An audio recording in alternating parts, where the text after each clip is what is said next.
Hey guys, Steven Martinez with The American Dream. I just want to say a big thanks to all our supporters and fans. It's because of you guys that we're able to keep growing. Having said that, please don't forget to follow and subscribe. It means a lot to us. That's what helps us keep growing. And also, I hope you guys enjoy the next episode. Hey guys, welcome back to The American Dream podcast. I'm here with yet again another special guest, my brother David Gibb, National Sales Director of Legally Mine. Yep. Thanks for coming, long overdue. It's long overdue, yes. Glad to be here. It's my first time in your studio. It's an awesome setup. Thank you. We actually created this studio in January. Morely, so obviously we want to help and impact people and people want to hear stories and all that. But I guess it's proximity, right? So like the way we're able to have a friendship, or I'm able to have a friendship with someone that's high level, I can give them that opportunity through a podcast because they can listen to them. Okay. Right? But anyways, having said that, for people that don't know David Gibb, what's kind of your story from being a kid to now? Take me being a kid till now, it's quite the span. I'm an old guy.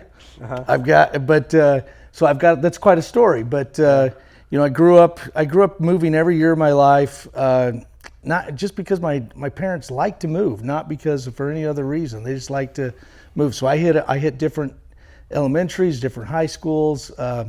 Graduated, finally settled in at Springville High in Utah, and quickly went on an LDS mission for the Church of Jesus Christ of Latter-day Saints. I don't know if you're familiar. They call them the Mormons a lot. Okay. So I went to Oakland, California for that. Came back, took a job out in New York City, lived out there for a while. Met my wife out there, and she was heading back to Utah, so I chased her back to Utah, and set a family and got it going. It's the best move I ever made getting back into Utah to raise a family. Yeah. So when you were a kid, I guess. And business. Now your role is national sales director. Right? That's a pretty big role. Yeah. And I like to talk about sales too, because for me, sales and understanding marketing and human psychology, it kind of all intertwines together, right? Because you have to understand people to make the sale. What got you into that sales role in the first place? You mean at Legally Mine?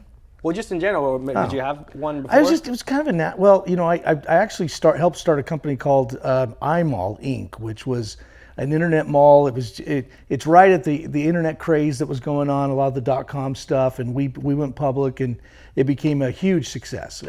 And so I actually had the same position there. I ended up being the national sales director for that company as we took it public. And then after that, I started my own business, got going in some real estate stuff, actually, I had a manufacturing company that had 46 distributors from around the country that we would ship products to and services to. And it really opened my eyes to the legal side and how broken the United States is when it comes to legal. And if you've ever been in a lawsuit, you find out really quickly that our system is really messed up. And so when I sold that business out in 2008, started working for actually my brother-in-law, the one that I helped start iMall with, and he introduced me to a guy that he had met on a plane. His name was Dan McNeff. He was the CEO of Legally Mine.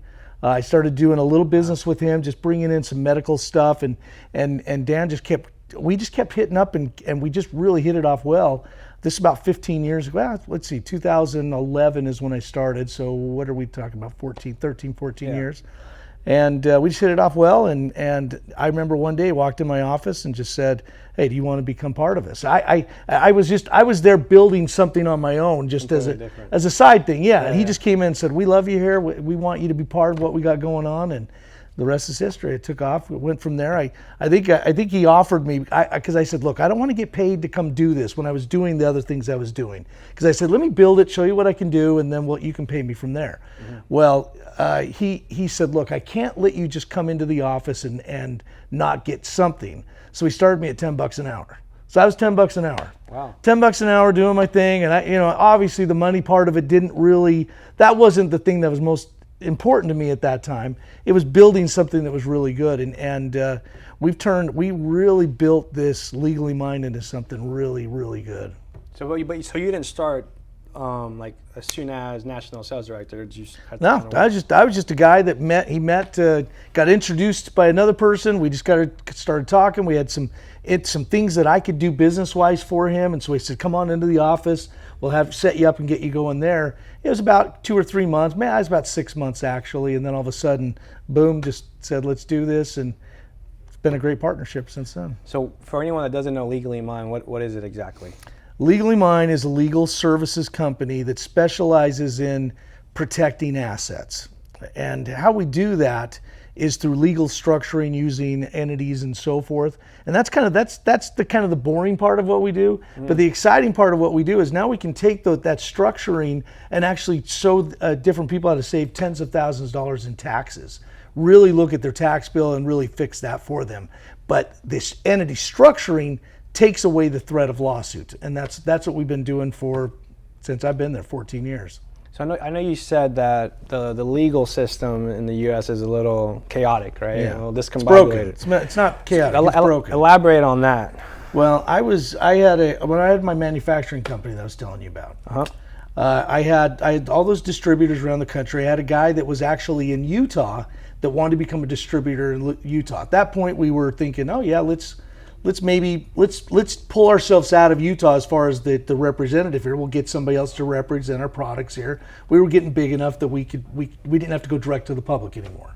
So we brought this guy in. He wasn't working for us. He had a different company name, different business, went out and sold some projects for us. Great situation, right? We were like, hey, awesome. Brought in a deal. We did the paperwork. We actually produce the product 2 or 3 months down the road. We ship it to the job site. He pays us for it in full. We're thinking, heck, yeah, great. We got a new distributor here. Well, a couple months later, we get a call from an attorney saying, well, actually, I didn't get a call. I got an attorney walking into my office, slapping down a lawsuit that was not, and it wasn't just my business. Wow. They named me personally. And what happened, I know, right. Yeah. I know your face looks, our system's broken. And this is my first real wake-up call to it. I was like, well, I didn't really do anything. All I did is supply materials. If something happened with this other guy, and what had happened is he'd come and deliver the materials, took the money from them, paid me, and then skipped town. That's what happened. Yeah.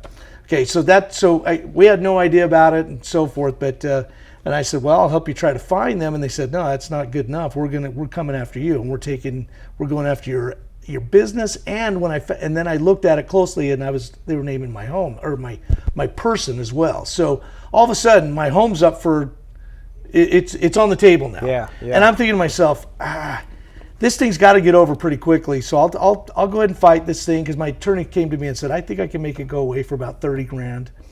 And I'm like, 30 grand? I'm like, what did I didn't do anything. Yeah. And so so about 6 to 8 months later of finding out what attorney fees are and what you have to pay for these things, for something just to get my name off of this thing that I had nothing to do with, cost me about $60,000 on something that I could have spent $30 on to settle it. It cost me double what it cost me just to settle out. At that moment, I said, what the heck? This system is broken. There's a real problem with this.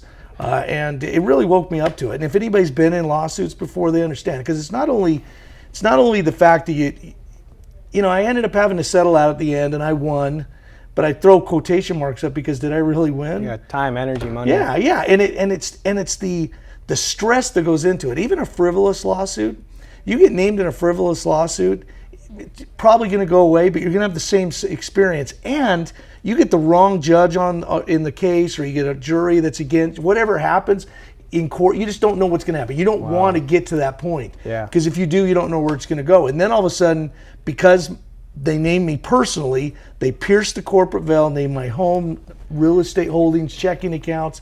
Everything was up for grabs at that point. And that's based on something that was completely outsourced, that had nothing to do with you. I said, are you suing Home Depot? Yeah. Because Home Depot supplied a bunch of the material, like lumber, for that job. I'm the same thing. And they said, well, we're not suing Home Depot, we're suing you. So I said, all right, so let's then do it. Legally Mine in this case would pretty much protect your assets if that was to happen. Yeah, if I would have been named in that lawsuit, first of all, they would have come to my office and give me and showed me the lawsuit. I would have said, okay, I would have had my attorney contact them and say, okay, Dave doesn't, first of all, the company was called Advanced Sun Systems. Advanced Sun Systems has no assets. The only thing they have is their customer base. That's it. That's the only thing that's there. I did have 3 months, I would have 3 months worth of operating capital in my account so I could pay my bills and so forth during the lawsuit, but nothing else would come into there. So they look at the company and go, well, there's nothing really to gain here because my equipment, my building, everything was in a different LLC out of my name. Okay, now that's the simplicity of this. Now I know there's ways to break LLCs and so forth. I'm not going to get into we might get into detail here, but anyway, but that's how it would be structured. And then not only would they take care of my business to make sure that it's something that's not going to be able to be named in that lawsuit, take my personal assets, put them in LLCs, family limited partnerships, trusts, and so forth, so that when you get in, when the judge comes in there and says, let's pierce the corporate veil and come after personal assets, there's nothing that can be named there either. So what's the purpose of suing me? That's what you want when they come in and talk to you and say, hey, we want to name you in this lawsuit. You want to eliminate the threat by taking away the motivation. And what do you think the motivation is? To see what you have. Yeah, money, right? They're suing me because of money. Have you ever heard of a homeless person getting sued? No, that doesn't happen, right? Why? They have nothing to offer. Yeah, no money, they have nothing. So that's what we're trying to do. What we do successfully is we make you look homeless in the eyes of the courts. And just using the different entity structuring and so forth to do that. Now, it's a lot more complicated and complex than what I just said there, but that's the basics of what's happening. And then you could use that same concept, obviously, not just specifically for a lawsuit, but in the case of marriage and divorce, I assume that would. Yeah, absolutely. You know, the CEO, Dan McNeff, says it's better than a prenup if you get it put into place before you get married and separate all those assets out. Even in a marriage, you can as long as they're separated out. But again, you can use it in that way. So I have a question. So I understand the overall scheme of it, which I think it's great as well, because you need to always look out for, you know, what you created, or, you know, what your business, your family, so on and so forth. Having said that, with Legally Mine and protecting the assets for anyone that's, you know, maybe they don't have 10 properties, maybe they're not multimillionaire, can anyone just use Legally Mine? Like, let's say maybe I have 2 homes. Like, would that pertain to me, or is there a specific client that you look for? You know, that's funny. A lot of people ask me that question because they're like, well, you know, I know, like, they look at like Disney, for example, or some of these big corporations. What do they do for asset protection? Mm-hmm. Well, guess what? They use the structuring we're talking about. And a lot of people say, well, I don't do it because they spend millions of dollars. They can spend millions of dollars on asset protection. Yeah, they can, but again, they use the structuring we're talking about because it works. If you can take away the motivation by just not making it worth coming after you, you know, for example, Disney, at Disneyland, if you go to Big Thunder Mountain Railroad, for example, there was a case down there where a family took their elderly mother to Big Thunder Mountain Railroad. If you don't know what that is, it's a roller coaster. I'm sure you've seen it, or most people know what I'm talking about.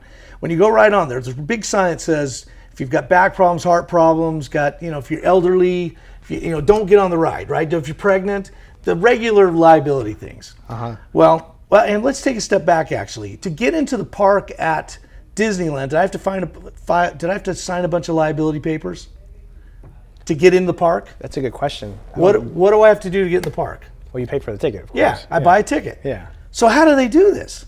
Like, I mean, because it's like, that's a lot of liability. Well, I'm telling you how they do this. They actually, the family took their elderly mother on the ride. She had a heart attack. They ignored all the signs and everything. They decided to sue Disney. Well, Disney said, let's take a look at the tape.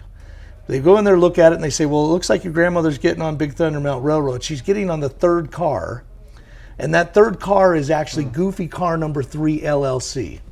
What Disney had done is they said, folks, your lawsuit's not with Disney, it's with Goofy Car Number 3 LLC. That's what caused the lawsuit. And what Disney had done is they divide up all the different cars. There's like 7 cars on that track.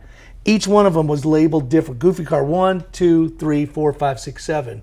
And you can't, with an LLC, you can't take the real property. You can only take the money or the distributions that are made from that property. And how much money does Goofy Car Number 3 LLC make for Disney? 0. Yeah. So they dropped the case. It's over. Now, if there's nothing to gain, they won't follow up with the lawsuit. That's how Disney does it. That's how to answer back to your question about who can do this. Because a lot of people say, well, Disney's got millions of bucks to spend on asset protection. Yeah, they do, but entity structuring is not that much money. I mean, it's not cheap, but it's not. We're not talking hundreds of thousands of dollars. For a good setup for somebody, you can do it for less than $15,000. The entity structuring that would take away the motivation in these lawsuits. And that could be properties, real estate, cars, watches, jewelry, essentially anything. Anything of value. Anything tangible. Absolutely. And your safe assets are one type of asset, which would be your bank accounts, checking accounts, investment accounts, things that aren't going to cause a lawsuit on their own. No one's going to trip over your bank account and sue you, right? But if you get sued, they're the first thing that gets named. So you have to get those into something, an entity that, and what I would suggest is a family limited partnership, but I won't go into a ton of detail on that, but it's something that would actually make it so that when they named you in a lawsuit, they'd look and say, well, I can't get any of the checking accounts and so forth. Those are safe assets. High risk assets, you can't, and by the way, the safe assets you can lump all together. You can lump those all into one entity because they won't cause a lawsuit on their own. But for high risk assets like your home, like your real estate, like your car's a rolling lawsuit waiting to happen, right? Yeah. I mean, you can get it could happen at any time. Well, you can't put those all in the same entity. You have to separate those out. Because if you have them all in the same entity, something happens to one of them, happens to all of it. All of them get named. Yeah, exactly. So you separate those out. That's what you do with your high risk assets. The safe assets you can lump into one entity, and that would protect them because, again, you're protecting from outside lawsuits. So that could also work. Let's say if you're doing transportation and you have a company and you're hauling 18-wheelers from point A to point B, that's another. Oh yeah, very specifically, absolutely. You'd have each one of those trucks in a separate LLC. Yeah. You'd have a holding company that's outside in a state that's actually going to give you good asset protection. But that's how you could do that. Because I had a guy. I was at the Win the Storm event in Fort Lauderdale a couple of years ago. Yep. We got done presenting, and one of the contractors came up to me and said, "I've got a big company. We're doing a ton of business." He goes, "I don't have any of this stuff set up." Wow. And he goes, just literally like a month ago, and he goes, "This is just going through my head all the time." He goes, "I had a guy with a big load, a pallet on the back of a flatbed truck, taking a corner, a bunch of roofing materials. Yeah. Took the corner a little too hard. Pallet flies off the truck, wipes out I think it was like a mailbox or something like that." And he just said to himself, "What if that was a family?" You know what I mean? He goes, "Not only would that be a horrible tragedy, but he goes, I guarantee I would lose everything." And I'm like, yeah, you would. Yeah. You would lose everything. Even if it touched the person and the person just went for it, like, hey, let's just sue them. Like, fine, but let me just say, Well, that's the thing. In the United States, you can sue anybody, anytime, anywhere, for any amount of money. There's nothing you can do to prevent that. You can't control that. Mm-hmm. Can't control the cause of a lawsuit. But what you can control, and you have to control, and we've talked about it already, is the motivation. You've got to control the motivation, because if there is no motivation, what's the purpose of starting this lawsuit? And if you can show them on paper ahead of time, look, there's nothing to gain here. All attorneys, excuse me, I actually got a little scratch in my throat as I was coming in today, but. Yeah, you're good. The passion, I love it. No, this is great information, by the way. I'm learning a lot. Yeah, what were we just saying? It coughed a little bit and I messed me up. You were talking about the personal injury, and if they don't want to, but they can, and you have to pretty much control not the cause, but the motivation of the lawsuits. Yeah, because I'll just leave it with that. If you can take away the motivation, you take away the lawsuit. Stop it before it begins. And it's interesting because I guess in theory this could be applied to any industry. Yeah. No, not in theory. It does. Yeah. If you have assets, that's what it comes down to. I think that's where I was going. Oh no, we did discuss this, but yeah, any industry could definitely benefit from this. Mm-hmm. Not even business, individuals, even W-2 employees that have assets and have homes and rental properties and so forth. Those type of people are big targets. You need to take that target off your back, and you do this by structuring yourself. Man, that's a great point. I need to connect you to Tony Flottam. Tony Flottam has over 200 properties. He's speaking. I don't know. Have you met him yet? Oh no, you were. You don't know. Was he at the meeting that we went to? He was on here last time. No, Okay. but I know you left early, but he came later. I'll connect you to him, dude. This guy has tons. Well, I'm hoping he's got good asset protection, but if he doesn't, we can definitely help him out. But and a lot of times, what I find with a lot of guys, even the savvy investors and people that really understand this stuff, is there's holes all over in what they're doing, either in the language or the state that they're putting them in, and so forth. And and it's just, you just have to be really careful with all those things, and that's what Legally Mine can do for you, is really watch that and manage that. So that number one, you're in the right state where you're going to get the right protection, but secondly, make sure that the wording inside your documentation is correct. That's amazing. One of the things I know when we first spoke, you told me most of the clientele base is in the medical field, correct? That's, yep, 99, probably 95% of our clients are medical. So I guess for anyone, hearing about this and they're interested in what Legally Mine has to offer, what's a story that maybe you've heard of or witnessed, when a client hey, what if they're like this, hey man, okay, cool stuff, but I don't need it, I'll be fine. You know what I mean? I don't need the insurance, or when you get the extra 2-year warranty, I don't need it, and then boom. Yeah. Guide me through a story where, someone needed that and then they were lucky. You don't have to go into all details, well, we get because we're in the medical space, and we have over 14,000 clients that are medical clients. Wow. We get lawsuits, people coming to us all the time saying, I'm getting sued, what do I need to do? So we deal with this on a daily basis, but literally. And so anybody that's coming in from an outside industry and you're the one that convinced me and said, hey, these guys can use this as well. It's very true. And so I'm grateful for the opportunity, and I agree with you. I think they can. But what you're going to find with guys that are doctors are a really good demographic, and it's a good demographic for us because number one, they have money, but number two, they take a lot of risks, right? They're the number one sued group in the United States, not even close. Second, though, are your business owners, construction owners, things like that. That's who the second group is, real estate holders and so forth.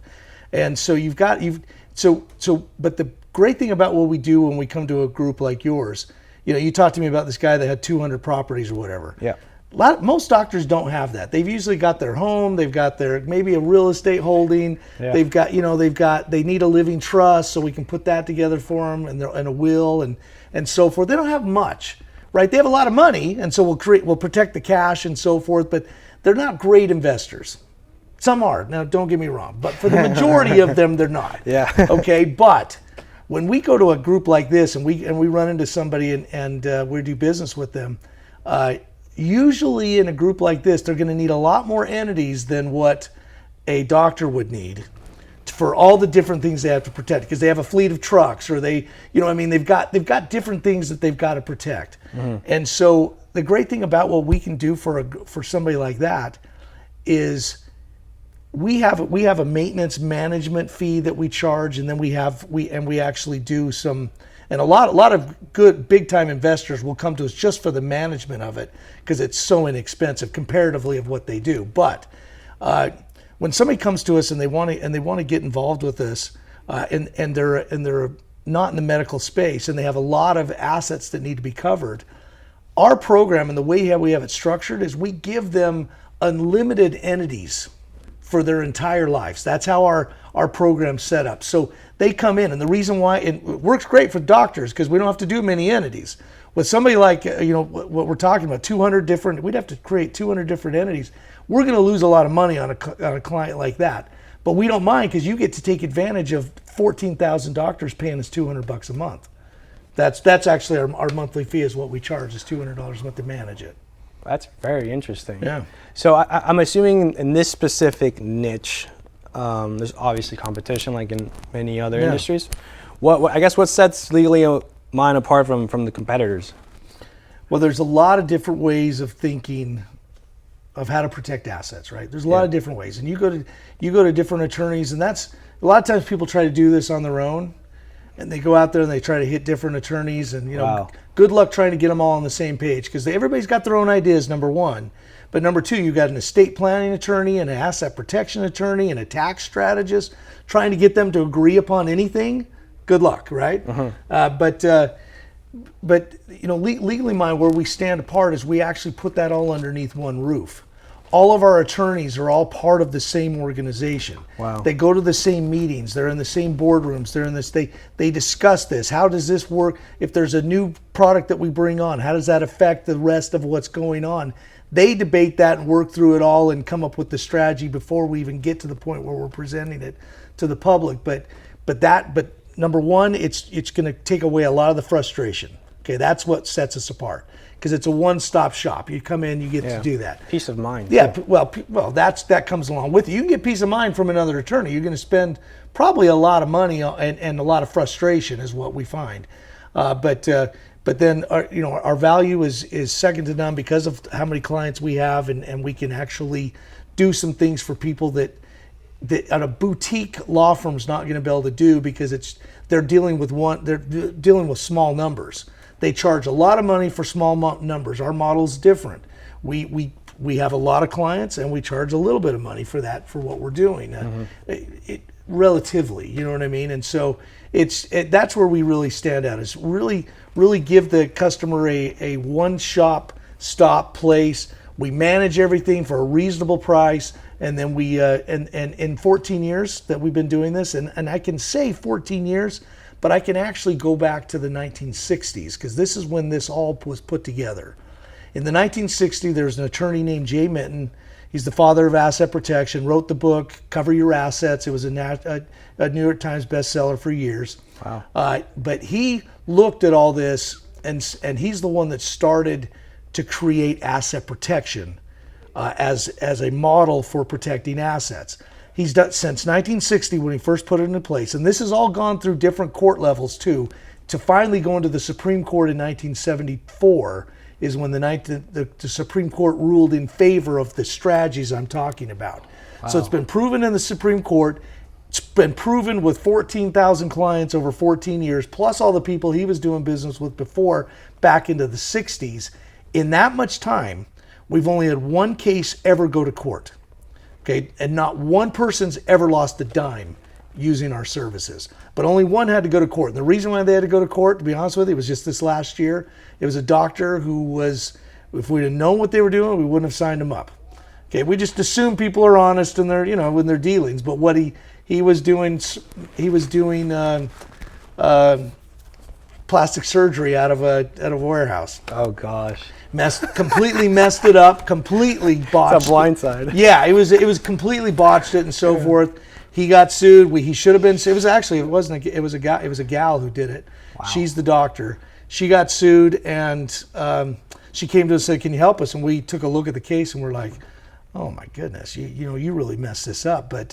But we weren't able to keep it out of court. But at the end of the day, that person, they got a $13 million judgment against them, which they should have. And they didn't have to pay a dime. Mm-hmm. And even somebody that made a mistake that was actually a legitimate mistake, using the structure we're talking about, won't end up in a situation where you have to pay anything out. Now, we don't like that story that much, because we hate the fact that somebody got injured on that. But what it does show is what we're doing actually works. And like I said, because we deal with medical professionals for the most part, and lawsuits are coming in every week from that group, because they get sued more than anybody. Wow. Not to have one go to court, only one go to court, pardon me, not have one pay a dime. Not one has paid a dime in a settlement or in payments in a lawsuit, because of the way they're structured. So I want to talk. So I have two questions. Just kind of thinking with what you're saying. I've noticed a lot of people when it comes to asset protection. They'll say, well, in the case of, I guess, of a marriage, prenup, right? Yeah. Or in the case of a business, a trust fund is one of them as well. I guess in this case, for people that don't know or aren't educated, because I think this is a very specific niche that people just don't have that opportunity to really understand it that much. What's the differences between those? Why do this? Why go this route instead of that route? Well, I would go back to what I just said. It's 40, 50, 60 years of actually using these strategies. Mm-hmm. Like I said, a lot of attorneys can come up with different ideas, but have they been really tested? When Jay first started putting these strategies together, they were just a theory. He didn't know. Wow. Until it went to court. And then when it went to court, And quite frankly, at the lower court levels, the judges kind of frowned upon what he was doing because that's all he was just trying it in court and just said, I don't think they can come after this structure. And what the original structure was using a family limited partnership. And generally in the United States, if you want to have total control of a company, what percentage do you have to own? 51. Yeah, 51%. Well, with a family limited partnership, you only had to own 2%. So what? And this saved it, and it's a big long story. I won't get into the details with it, but this saved a solely owned company because they would, if the owner of the company would have died based upon the tax change in 1913, which was when the 16th Amendment came into place, when we first started paying taxes as a country, as a people. Yeah. It's a horrible situation, right? Yeah. It's illegal it's crazy. Anyway, that's a whole different story. Another podcast. Yeah. But he, this particular instance, the IRS was able to save this solely owned company by turning it into a family limited partnership, because the owner only had 2% ownership. He gave his sons the other 98%. And when he died, the IRS came in and just took 2% rather than 50%.